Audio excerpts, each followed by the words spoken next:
नमस्कार दोस्तों, एक बार फिर स्वागत है आप सभी का आपके अपने यूट्यूब चैनल लीगल अपडेट में। दोस्तों, मैं हूं एडवोकेट अभिषेक गौड़। दोस्तों, आज मैं इस वीडियो में आपको बताऊंगा कि बैंक कितने दिनों में बंधक संपत्ति का भौतिक कब्जा ले लेता है और इतना समय लगने के बीच बैंक क्या क्या लीगल कार्रवाई करता है। दोस्तों, जब भी किसी ऋण खाते में किसी ऋणी की 3 EMI ड्यू हो जाती है तो बैंक उस ऋण खाते को NPA कर देता है।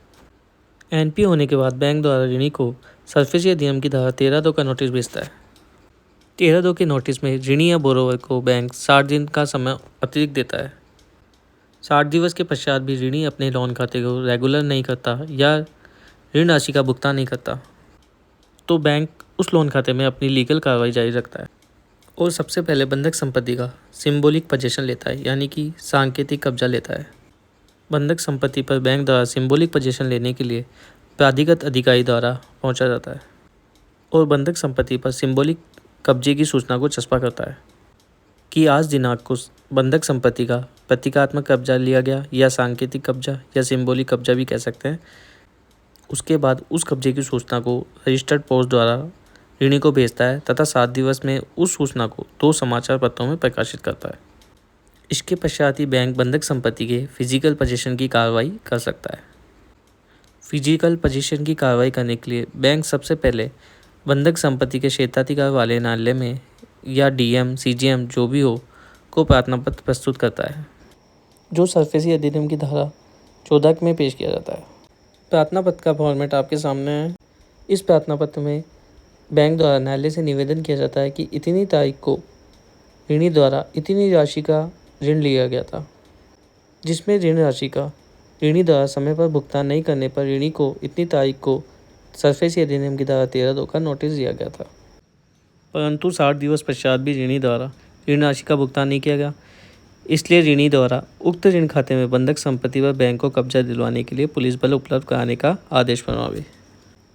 मतलब इस प्रार्थना पत्र में बैंक न्यायालय से केवल ये निवेदन करता है कि जो बंधक संपत्ति है, जो ऋणी ने ऋण खाते में बंधक संपत्ति रखी गई है, उसका भौतिक कब्जा दिलाने के लिए पुलिस को आदेशित किया जाता है, पुलिस फोर्स इमदाद उपलब्ध कराने के लिए आदेशित किया जाता है कि बंधक संपत्ति का कब्जा दिलाए। इस प्रार्थना पत्र में न्यायालय द्वारा 30 से 45 दिन के भीतर आदेश पारित कर दिया जाता है। ध्यान देने की बात यह है दोस्तों कि इस प्रार्थना पत्र में कोई बोरोवर या गारंटर को कोई न्यायालय द्वारा नोटिस नहीं भेजा जाता, न्यायालय द्वारा कोई सम्मन जारी नहीं किया जाता। इसलिए ऋणी या गारंटर को पता ही नहीं चल पाता कि कब न्यायालय द्वारा बैंक के पक्ष में आदेश पारित किया गया है। मतलब बैंक के पक्ष में यानी कि बोरोवर और गारंटर के विपक्ष में, यानी कि पुलिस इमदाद उपलब्ध कराने के लिए बैंक को आदेशित कर दिया जाता है, बैंक को आदेश दे दिया जाता है कि हाँ आप प्राप्त कर सकते हैं और पुलिस बल उपलब्ध करा दिया जाएगा, पर ऋणी को पता ही नहीं चल पाता कब उसके विपक्ष में आदेश हो चुका है। इस प्रार्थना पत्र में जो आप स्क्रीन पर देख रहे हैं, बैंक द्वारा बैंक प्राधिकृत अधिकारी के सिग्नेचर के साथ कोर्ट में पेश किया जाता है और साथ में डॉक्यूमेंट लगाए जाते हैं, जैसे 13(2) नोटिस प्लस 13(2) नोटिस जो भेजा जाता है उसकी रिसिप्ट, डाक की रिसिप्ट, ट्रैकिंग हो गई, लोन एप्लीकेशन फॉर्म हो गया, सैंक्शन लेटर हो गया, गारंटी एग्रीमेंट हो गया। गारंटी एग्रीमेंट मतलब ऋणी और बैंक के बीच में जो गारंटी हुई है वो हो गया, प्रॉपर्टी के पेपर हो गए। ये सब लगा के एक प्रार्थना पत्र के रूप में जहाँ प्रॉपर्टी स्थित है उसके DM को या फिर CGM या CMM को ये प्रार्थना पत्र लगाया जाता है। उक्त प्रार्थना पत्र में न्यायालय द्वारा 30 से 45 दिन में आदेश पारित कर दिया जाता है, जो आदेश का फॉर्मेट आपके सामने है। इस आदेश में न्यायालय जिले के SP को आदेशित करता है कि बैंक को उक्त ऋण खाते में बंधक संपत्ति का कब्जा दिलवाया जाए और इस आदेश की एक कॉपी जिले के SP को भी भेज दी जाती है। इसके पश्चात बैंक द्वारा SP को प्रार्थना पत्र पेश किया जाता है कि न्यायालय ने आपको बंधक संपत्ति का कब्जा पुलिस जाब्ते द्वारा दिलवाने का आदेश दिया है तथा इतनी तारीख को बंधक संपत्ति के लिए भौतिक कब्जा दिलवाने के लिए पुलिस बल उपलब्ध कराया जाए। इसके पश्चात SP द्वारा संपत्ति के क्षेत्राधिकार वाले पुलिस थाने को बंधक संपत्ति की आकलन रिपोर्ट पेश करने के लिए आदेशित किया जाता है कि उक्त संपत्ति में कितने पुलिस बल की आवश्यकता है और मौके पर बंधक संपत्ति की क्या स्थिति है।